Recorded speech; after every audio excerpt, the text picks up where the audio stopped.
Good evening all of you student. मैं पंकज विश्वकर्मा आप लोग को अपने platform Sharda education YouTube channel पर स्वागत करता हूं। और आप लोग के बीच आज हम लोग पढ़ेंगे बेहतरीन अंदाज में रक्त परिसंचरण तंत्र। इसके पहले वाले वीडियो में आप लोग बेहतरीन अंदाज में पढ़ चुके हैं, ब्लड ग्रुप के बारे में, ब्लड के बारे में पढ़ चुके हैं। आज हम लोग पढ़ेंगे हृदय के बारे में। हृदय के बारे में पढ़ने से पूर्व हम लोग पहले रक्त परिसंचरण के बारे में पढ़ लेते हैं। कल में हम लोग हृदय के दिव्य एवं विराट रूप का दर्शन करेंगे। तो चलिए आज हम लोग पढ़ते हैं रक्त परिसंचरण तंत्र क्या है, रक्त परिसंचरण तंत्र कितने प्रकार का होता है। इसका संपूर्ण परिचय पढ़ने से पहले हम आप लोग से कहेंगे आप लोग वीडियो को ज्यादा से ज्यादा शेयर कीजिए और सब्सक्राइब अधिक से अधिक कीजिए और अपने दोस्तों के साथ भी सब्सक्राइब करवाने का प्रयास कीजिए। तो चलिए बहुत बहुत धन्यवाद करते हैं, आप लोग सब्सक्राइब कर रहे हैं और वीडियो को आप लोग अंत तक देखा करिए। शुरू में देखिए आप लोग को लगता है कि क्या चल रहा है, लेकिन अंत तक आप लोग वीडियो को देखेंगे तो एकदम जान लीजिए कि बायोलॉजी के आप मसीहा हो जाएंगे। ठीक है, चलिए अब ध्यान दीजिए आप लोग बोर्ड पर।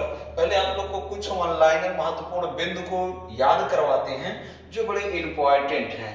तो सबसे इंपॉर्टेंट बात आप लोग को ये देखना है, ध्यान से देखिए। हाँ, एक एक कमेंट को बेहतरीन तरीके से देखते जाइए। अगर हम आपसे पूछें रक्त के अध्ययन को क्या कहते हैं तो आप क्या बताएंगे भैया? रक्त के अध्ययन को हेमेटोलॉजी कहते हैं। रक्त के अध्ययन को क्या कहते हैं भैया? हेमेटोलॉजी कहते हैं। और अगर पूछा जाए हृदय तथा उसके बीमारी के अध्ययन को क्या कहते हैं तो हृदय तथा उसके बीमारी के अध्ययन को कार्डियोलॉजी कहते हैं। ये भी बात क्लियर हो गया। अगला बात देखेंगे, अगर आपसे पूछा जाए रक्त दाब का नियंत्रण किस ग्रंथि द्वारा होता है तो रक्त दाब का नियंत्रण एड्रिनल ग्रंथि के द्वारा होता है। किस ग्रंथि के द्वारा होता है? एड्रिनल ग्रंथि के द्वारा होता है। एड्रिनल कौन सी ग्रंथि है? यह एक अंतःस्रावी ग्रंथि होती है और आप जानते हैं यह ग्रंथि गुर्दे पर स्थित होता है। कहाँ स्थित होता है? किडनी पर, गुर्दे पर स्थित होता है। अगला बात आप देखेंगे, हृदय तथा रुधिर दाब किससे मापा जाता है? हृदय का दाब और या पूछा जाए रुधिर दाब किससे मापा जाता है? स्फैग्मोमाइनोमीटर से। किससे मापा जाता है भैया? स्फैग्मोमाइनोमीटर से मापा जाता है। ये भी बात क्लियर हो गया। अगला बात आप देखेंगे, अगर आपसे पूछा जाए हृदय के धड़कन को उत्तेजित करने वाला हार्मोन्स कौन है? कौन सा धड़कन? हृदय का धड़कन। तो हृदय के धड़कन को उत्तेजित करने वाले हार्मोन्स का नाम होता है थायरॉक्सिन हार्मोन। कौन सा हार्मोन है भैया? थायरॉक्सिन हार्मोन, जो थायराइड ग्रंथि के द्वारा स्रावित होता है। किस ग्रंथि के द्वारा स्रावित होता है? थायराइड ग्रंथि के द्वारा स्रावित होता है। और थायराइड ग्रंथि जो होता है यह सबसे बड़ी अंतःस्रावी ग्रंथि होती है। सबसे बड़ी अंतःस्रावी ग्रंथि कौन होती है? थायराइड ग्रंथि। और थायराइड ग्रंथि के द्वारा स्रावित हार्मोन का नाम क्या होता है? थायरॉक्सिन हार्मोन होता है। और थायरॉक्सिन हार्मोन का मुख्य कार्य होता है शरीर में ऊर्जा उत्पादन को बढ़ाना। तो यहाँ आप देख रहे हैं हृदय के धड़कन को उत्तेजित करने वाला हार्मोन्स का नाम क्या है? Thyroxine hormones. अगला बात अगर आपसे पूछा जाए हृदय की गति को किससे मापा जाता है तो हृदय की गति को मापने वाला जो यंत्र है ईसीजी है। क्या भैया? ECG, electrocardiogram. क्या है? इलेक्ट्रोकार्डियोग्राम। क्लियर हो गया। अगला देखिए, अगर आपसे पूछा जाए हृदय का प्रारंभिक पेसमेकर, हृदय का प्रारंभिक पेसमेकर क्या है? Yes anode. क्या है? यस एनोड, जहां से हृदय धड़कना शुरू होता है, जहां से हृदय धड़कना शुरू होता है। अगला बात ध्यान से सुनिए, अगर आपसे पूछा जाए रक्तचाप सामान्य से अधिक को क्या कहते हैं? रक्तचाप अगर सामान्य से अधिक होगा तो उसे क्या कहते हैं? हाइपरटेंशन। क्या कहते हैं? हाइपरटेंशन। जहां अधिकता रहेगा वहां पर लगेगा, हाइपर लगेगा, और जहां कमी रहेगा वहां हाइपो लगेगा। किसी में, चाहे विटामिन में चाहिए, चाहे किसी पोषक तत्व के अधिकता में चाहिए, पोषक तत्व में अधिकता में जाएंगे तो हाइपर, कमी में भी जाएंगे हाइपो। बात समझ गए? तो रक्तचाप सामान्य से अधिक को क्या कहते हैं भैया? हाइपरटेंशन कहते हैं। और रक्तचाप सामान्य से कम को क्या कहते हैं? हाइपोटेंशन कहते हैं। क्या कहते हैं भैया? हाइपोटेंशन कहते हैं। अगला बात देखिए, हृदय के धड़कन, कौन सा धड़कन?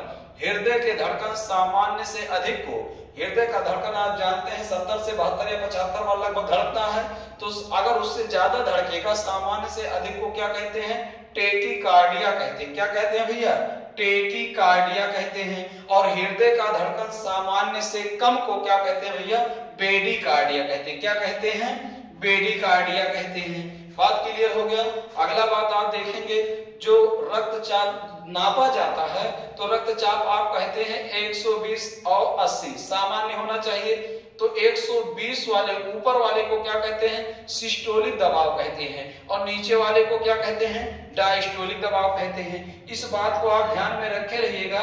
सामान्य रक्तचाप हमारा क्या होता है 120/80, तो 120 को क्या कहते हैं, सिस्टोलिक दबाव कहते हैं, और नीचे वाले को क्या कहते हैं भैया, डायस्टोलिक दबाव कहते हैं। पूरा बात क्लियर है। आगे देखें, अगर आपसे पूछा जाए जार्विक सेवन क्या है, तो अगर आपसे पूछा जाए क्या भैया जार्विक सेवन क्या है, तो आप जान गए जार्विक सेवन कृत्रिम हृदय है। जार्विक सेवन क्या भैया, यह कृत्रिम हृदय है। और अगला बात आप जानते हैं हृदय के धड़कन को क्या कहते हैं, हार्ट बीट कहते हैं। हृदय के धड़कन को क्या कहते हैं भैया, हार्ट बीट कहते हैं। और अगर आपसे पूछा जाए बॉम्बे रक्त समूह को किससे प्रदर्शित किया जाता है, तो बॉम्बे रक्त समूह को OH और EH से प्रदर्शित किया जाता है। अगर आपसे पूछा जाए RH फैक्टर से प्रभावित बच्चे जो मर जाते हैं उस रोग को क्या कहते हैं, एरिथ्रोब्लास्टोसिस कहते हैं। इस चीज को आप बेहतरीन तरीके से आप देखेंगे जब हमने ब्लड ग्रुप पढ़ाया था, ब्लड ग्रुप पार्ट 3 वाले में। ब्लड ग्रुप पार्ट 3 में देखेंगे, अगर हमने बताया था अगर माता और पिता दोनों का ब्लड ग्रुप पॉजिटिव है तो शादी विवाह कर सकते हैं, कोई प्रॉब्लम नहीं है। अगर माता पिता दोनों का नेगेटिव है तब भी शादी विवाह कर सकते हैं, कोई प्रॉब्लम नहीं है। अगर पिता का नेगेटिव माता का पॉजिटिव है तब भी शादी विवाह हो सकता है, कोई प्रॉब्लम नहीं है। लेकिन प्रॉब्लम तब है अगर लड़का का पॉजिटिव और लड़की का नेगेटिव है, तो इस कंडीशन में अगर विवाह कर लिए तो पहला बच्चा तो सामान्य पैदा होता है और उसका ब्लड ग्रुप पॉजिटिव भी होता है, किंतु इसके बाद के सभी संतान की मृत्यु हो जाती है। और इस उसी रोगवा को जो RH फैक्टर से प्रभावित बच्चे जो मर जाते हैं उस कंडीशन में विवाह करने से इसको कहते क्या है, एरिथ्रोब्लास्टोसिस कहते हैं। क्या कहते हैं भैया, एरिथ्रोब्लास्टोसिस कहते हैं। लेकिन हमने आपको बताया है अब इस समस्या का समाधान आ गया है। उस समस्या का समाधान क्या है, NTD का टीका। उस माता को NTD का टीका लग जाता है तो सारी समस्या समाप्त हो जाती है। पूरा बात क्लियर है। आगे देखिए, हाँ RBC की कमी, इसको भी हमने बता दिया है सर। RBC के कमी को क्या कहते हैं, एनीमिया, रक्त अल्पता, मतलब खून की कमी हो जाती है। और आप जानते हैं WBC के अधिकता को क्या कहते हैं, पॉलीसाइथीमिया। पॉलीसाइथीमिया के कंडीशन में RBC में गाढ़ापन व चिपचिपापन आ जाता है और इस कंडीशन में हार्ट अटैक होने की संभावना बढ़ जाती है। अगला बात देखिए, WBC की कमी को क्या कहते हैं, ल्यूकोपीनिया कहते हैं। इसमें शरीर में काफी कमजोरी हो जाता है। किंतु WBC की अधिकता को क्या कहते हैं भैया, ल्यूकेमिया कहते हैं। क्या कहते हैं, ल्यूकेमिया, जिसे ब्लड कैंसर कहा जाता है। क्या कहा जाता है, ब्लड कैंसर कहा जाता है। अगला देखिए, कोलेस्ट्रॉल। कोलेस्ट्रॉल मतलब वसा। वसा कहाँ टूट के कोलेस्ट्रॉल में बदलता है, लीवर में। कहाँ बदलता है भैया, लीवर में। तो यह कोलेस्ट्रॉल आप जानते हैं हमारे रक्त में कितना होना चाहिए, रक्त में कोलेस्ट्रॉल की जो मात्रा होना चाहिए वो 150 से लेके 200 mg प्रति 100 ml होना चाहिए। मतलब 100 मिलीलीटर खून में 150 से 200 mg होना चाहिए। अगर इससे ज्यादा हो रहा है कोलेस्ट्रॉल, 300, 250, 300, 350 तक हो गया, तो इसका मतलब क्या हो जाता है, धमनियां कठोर हो जाती हैं, जिसके कारण रक्त का परिवहन नहीं हो पाता है और इस रोग को एथेरोस्क्लेरोसिस कहते हैं। क्या कहते हैं, एथेरोस्क्लेरोसिस कहते हैं। अगला बात ध्यान से, धमनी सिरा, धमनी व सिरा सहित रक्त परिसंचरण तंत्र के अध्ययन को क्या कहते हैं भैया, एंजियोलॉजी कहते हैं। एंजियोलॉजी के जनक कौन है, विलियम हार्वे, अर्थात परिसंचरण तंत्र के जनक कौन है, विलियम हार्वे। तो बात समझ गए। एक कुछ ऑनलाइनर बिंदु बहुत ही इंपॉर्टेंट, आज का वीडियो हृदय के लिए जान लीजिए बहुत ही इंपॉर्टेंट वीडियो है। इसको आप लोग बहुत जरूर ध्यान से सुनिएगा, देखिएगा और एक एक लाइन खूब कायदे से नोट कीजिएगा। हम साइड में हट जाते हैं, स्क्रीनशॉट ले लीजिएगा और तुरंत इसको बेहतरीन अंदाज में आप लोग नोट कर डालिए। ठीक है, चलिए आगे अब देखते हैं।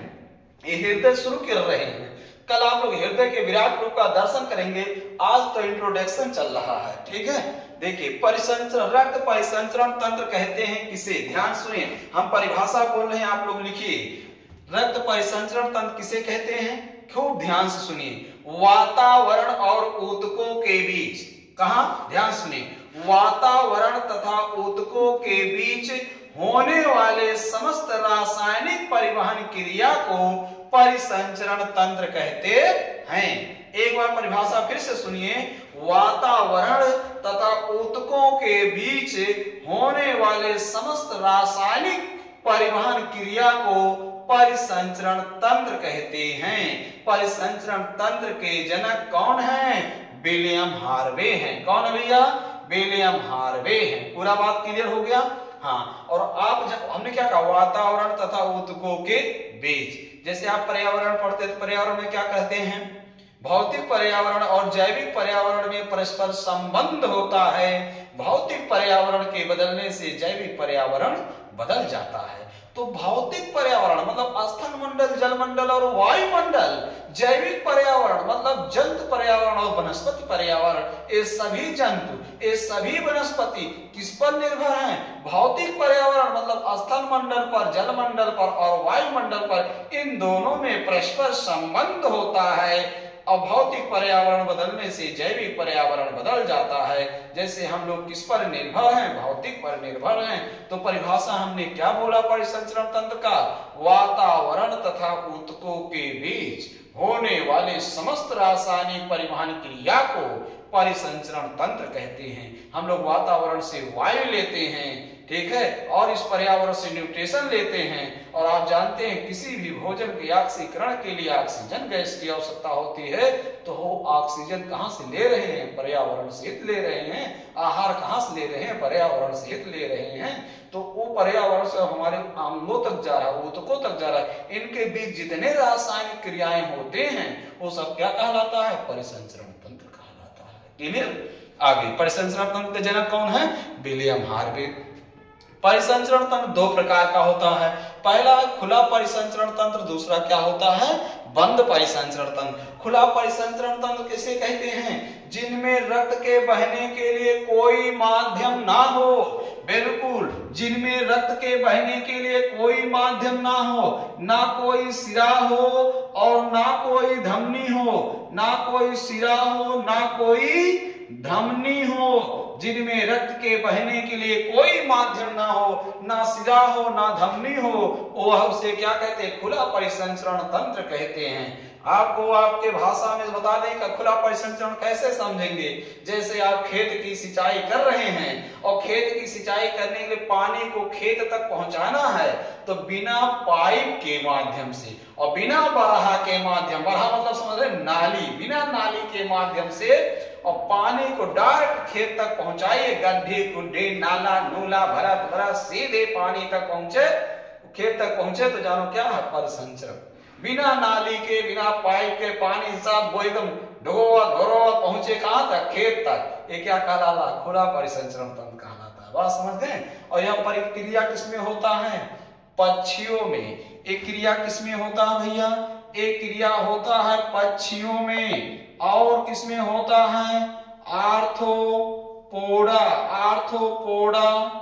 आर्थ्रोपोडा संघ के जीवों में होता है। आर्थ्रोपोडा संघ के जीवों में होता है। आप मुर्गा खाने जाते हैं तो जब मुर्गा भी क्या पक्षी है, जब मुर्गा काटता है तो क्या उसमें कोई रक्त नलिका दिखाई देता है? तो पक्षी, जितने पक्षियां होते हैं, पक्षियों में खुला परिसंचरण होता है। कोई सिरा और कोई धमनी नहीं होता है। आर्थ्रोपोडा संघ के जीव, जितने कीड़े मकोड़े होते हैं, ये सब आर्थ्रोपोडा संघ के जीव हो। सबसे बड़ा संघ कौन है? आर्थ्रोपोडा संघ है। कौन है? आर्थ्रोपोडा संघ है। इन संघ के जीवों में खुला परिसंचरण क्रिया होता है। जैसे काकरोच हुआ, बिच्छू हुआ, ठीक है, हाँ, ये सब कौन सी क्रिया होते हैं? इनमें खुला परिसंचरण क्रिया होता है। पूरा बात क्लियर हुआ?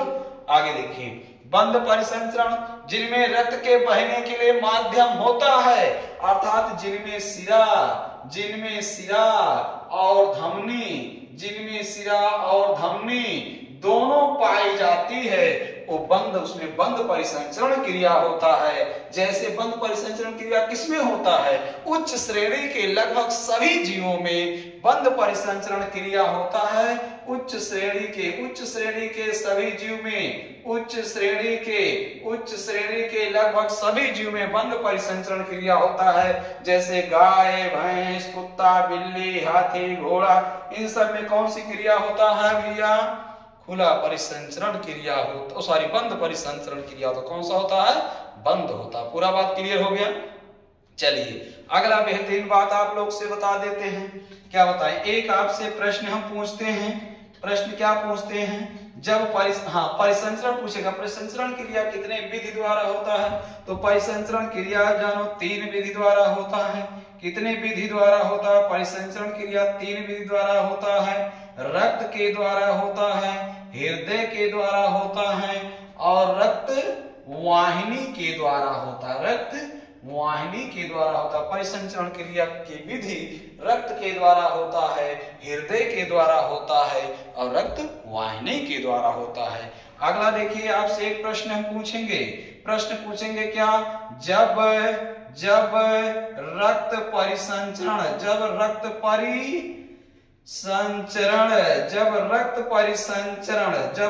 परिसंचरण की क्रिया होता है, जब रक्त परिसंचरण क्रिया होती है तो रक्त का कितना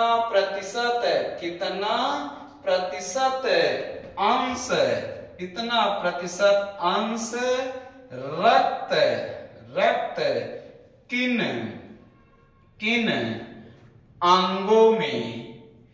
अंगों में होती है? ध्यान से देखिए, जब रक्त परिसंचरण क्रिया होता है तो रक्त का कितना प्रतिशत अंश रक्त किन अंगों में होता है? एक बेहतरीन सूत्र हम आपको बताते हैं। बेहतरीन सूत्र क्या है? बेहतरीन सूत्र है हम बापू के अंश हैं। हम बापू के अंश सूत्रानुसार हा से हृदय पेशी। हा से क्या होगा? हा से हृदय पेशी। हम बापू के अंश हैं सूत्रानुसार। हा से आप लोग बताएंगे हृदय पेशी, हा से हृदय पेशी। और मां से आप बताएंगे मस्तिष्क। मां से क्या बताएंगे? मस्तिष्क। और आप बा से बताएंगे ब्रेक। क्या बताएंगे? ब्रेक। और आप पा से क्या बताएंगे? पा से पाचन तंत्र। और आ से क्या बताएंगे? आ से बताएंगे अन्य अंग। आ से अन्य अंग। का से सा से अंगा माने कुछ ना। हाँ चलिए, तो सूत्र आपने क्या लिखा? हम बापू के अंश हैं। हम बापू के अंश सूत्रानुसार हा से हृदय पेशी, मां से मस्तिष्क, वा से ब्रेक, पा से पाचन तंत्र, आ से अन्य अंग। हृदय पेशी, ध्यान सुनिए, जब रक्त परिसंचरण क्रिया होता है, रक्त परिसंचरण तंत्र का पंपिंग स्टेशन किसे कहते हैं? हृदय को कहते हैं। जब हृदय पंप करता है तो धमनियों के माध्यम से रक्त झटके के साथ पूरे शरीर में फैल जाता है। तो पंपिंग क्रिया के दौरान हृदय पेशी में कितना प्रतिशत रक्त समा होता है? ध्यान सुनिए, हमने क्या कहा था? जब इकाई अंक समाप्त होता है दहाई शुरू, तो यहीं से शुरू करिए। 10% अंश रक्त हमेशा 10% अंश कहाँ होता है? हृदय पेशी में। कब? परिसंचरण क्रिया के दौरान। ठीक है, अब क्रमशः 5 बढ़ाते चले जाइए। 15% अंश लगभग कहाँ होता है? मस्तिष्क में। फिर 5 क्रमशः बढ़ाइए, लगभग 20% अंश कहाँ होता है? गुर्दा में, किडनी में, वृक्क में। फिर 5 बढ़ाइए, लगभग 25% अंश रक्त कहाँ होता है? पाचन तंत्र में। फिर 5 बढ़ाइए, 25-30% अंश रक्त कहाँ होता है भैया? शेष अन्य अंगों में होता है। पूरा बात क्लियर हो गया? चलिए एक बेहतरीन बात और आप लोग को बता दें। हाँ, हृदय की ध्वनि सुनने के लिए आप जानते हैं हृदय और फेफड़े दोनों की, किसके किसके भैया? हृदय और फेफड़े। हृदय और फेफड़े की ध्वनि सुनने के लिए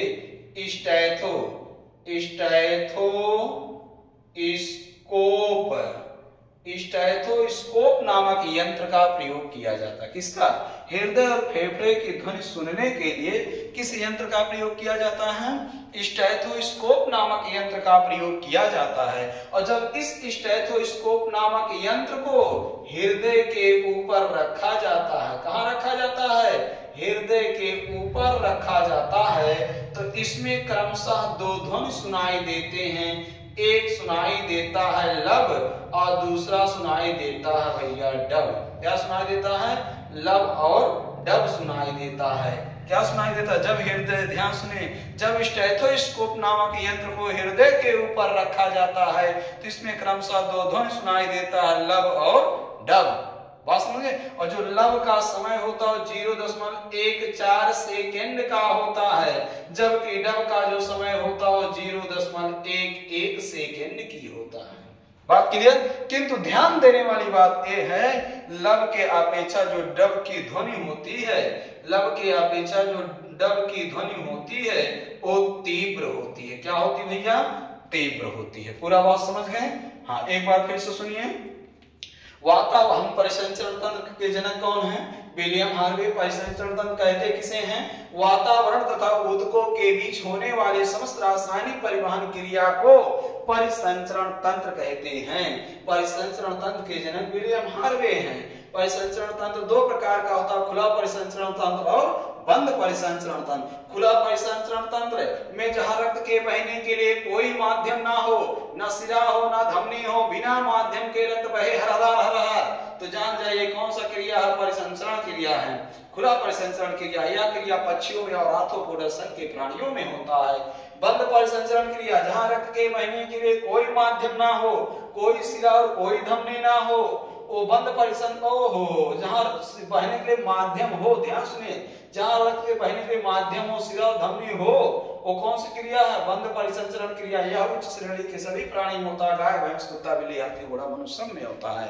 अगला हमने कहा परिसंचरण क्रिया कितने विध द्वारा होता है? तो परिसंचरण क्रिया देखिए, रक्त के द्वारा, हृदय के द्वारा, रक्त वाहिनी के द्वारा होता है। क्वेश्चन हमने दिया है, जब रक्त परिसंचरण क्रिया होता है तो रक्त का कितना प्रतिशत अंश रक्त किन अंगों में होते हैं? तो सूत्र हमने बताया, हम बापू के अंश है। हम बापू के अंश सूत्रानुसार हा से हृदय पेशी, मां से मस्तिष्क, पा से देह, पा से पाचन तंत्र, आ से अन्य अंग। हृदय पेशी में 10% अंश होता है, मस्तिष्क में लगभग 15 और वृक्क में लगभग 20, पाचन तंत्र में लगभग 25, अन्य अंगों में लगभग 30% अंश होता है। अगला बात हमने बताया, हृदय और फेफड़े की ध्वनि सुनने के लिए स्टेथोस्कोप नामक यंत्र का प्रयोग किया जाता है। और जब स्टेथोस्कोप नामक यंत्र को हृदय के ऊपर रखा जाता है तो इसमें क्रमशः दो ध्वनि सुनाई देता है, लब और डब। लब का समय 0.14 सेकेंड का होता है, जबकि डब का समय 0.11 सेकेंड का होता है। पूरा बात क्लियर? चलिए, तो बहुत बहुत धन्यवाद। आप लोग इसको खूब बेहतरीन अंदाज में आप लोग इसको देख लीजिएगा। पूरा वीडियो ध्यान सुने, लगातार आप लोग के हिताय के लिए हम पढ़ा रहे हैं, लगातार वीडियो डाल रहे हैं और आप सब लोग से विनम्र निवेदन है, पूरा वीडियो देखिएगा। एक साथ पहले पूरा फिजियोलॉजी शुरू करेंगे, फिर स्वास्थ्य विज्ञान शुरू खत्म करेंगे, फिर आहार विज्ञान खत्म करेंगे, मतलब कुछ छोड़ेंगे नहीं, पूरा एकदम एक तरफ से आप लोगों को पढ़ाया जाएगा। ठीक है, तो आप लोग बहुत बहुत धन्यवाद। बस आप लोग से विनम्र निवेदन यही है, चैनल को सब्सक्राइब करें और अपने दोस्तों के साथ साझा करें। बहुत बहुत धन्यवाद।